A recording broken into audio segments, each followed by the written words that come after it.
Hey guys, here is a new buffer operator called bufferWhen. So we already gone through the multiple different type of buffer operators. There is a new one. So bufferWhen is really important when you want to control, when you want to emit the values and reset the buffer. So the syntax for this one is like a buffer closing selector, and that's actually the function. It's not direct observable, but it's actually the function.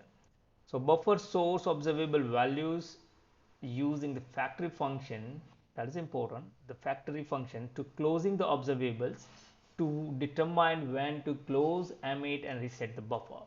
So this is how it's working. Like if you specify the buffer after a certain time, so this is my maybe like a 3 seconds or 4 second of time durations. So when that's what I'm specifying in my stream as a closing selector. So at that time it will be my first three value A, B, C and D has been stored into my buffer. Till then my value emitted from the closing selector, and once it is value has been emitted, then at the same time my value whatever the array has been or buffer has been created, that will be emitted, that close and reset as well. And similarly it wait for the similar amount of time unless until I have the another value, and EFG, that's one, and then after I'm closing or completing my buffer. So this is how it's behaving. Let's check it out on a code to see that how it's working. All right, see, here is the code for I'm using the interval operator just to create the series of number, and the source is equal to the interval 200. So every 200 millisecond I'm creating the new value. So within a 1 second should be like a 5 values. And the closing selector, as I mentioned, should be the function, not subscribed or observable. So if you are specifying directly like this, it's gonna give you an error. So it should be the function which is returning my any observable. So I'm returning interval observable with the time interval 1 second. So it's emitting value every 1 second. So meantime, my source has been already emitted the total 5 value, and then after then my interval is my closing interest selector has been emit the value. So I'm expecting like my first buffer should be containing the 5 elements in array, whatever the value is going to return by my my subscriber. And here is like I'm using the result is equal to source.pipe and my bufferWhen operator, and the closing selector, that's my selector when I want to close my previous buffer and reset and start the new one. I'm just using the another operator over here, take 5, just because of interval is almost like an infinite one. So I just want to control my value up to the 5 so we can debug and we can check it out. So but if you can go without this one, this is not mandatory one. And then I'm subscribing to the same result observable, so result subscribe, and I'm just logging that value. Now let's check it out how it is behaving on a browser. All right, so here you can see that I was expecting total 5 value, but as I mentioned, due to that asynchronous behavior and event loop, it may end up with more than 1 second, and before that my closing selector already emit that value. So that's the reason I get the 4, but usually I'm gonna get the 5 in it.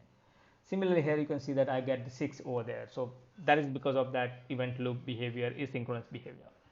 But you can see this one, like every other one, like you can see that they are containing a total almost 5 elements in one. So every 1 second it emits the new value and uh, create the new emit the new buffer and reset the previous buffer and create the new buffer as well. So this is how it's behaving, but you have to make sure like this is going to buffer when whatever the closing selector function is there is calling every time when I'm emitting my value. So that's how it's working. So just make sure like this is how it's working. Just let's try to check it out on the code. I'm gonna use the second one. So it's almost same, like I'm using that source interval 200, the same one that we are used the previous example, and I'm closing selector function because since it is selector, so I'm making it a little bit more complicated. I'm trying to create specifying the delay every time dynamic delay, so random delay on that. So I'm just using like 1000 plus, so at least 1 second, and math random 4000. So it will be value will be always between 1 to 5 seconds in this one. I'm just printing that values to just make sure like how what the delay was, and then I'm returning the my interval observable with the given delay or my random delay. And the same one I'm going to use the bufferWhen, the closing selector, and take 5. So I'm just expecting that I will take only 5 values, and then after I want to close it out.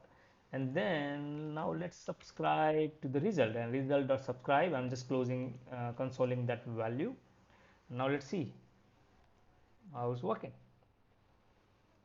All right, so first time delay was 4.6 second or something. So after 4.6 seconds is emitting that value. So we can see that total 23 values I emitted. Then after I'm going to have like a 2 second of delay. So there are less number of values in that.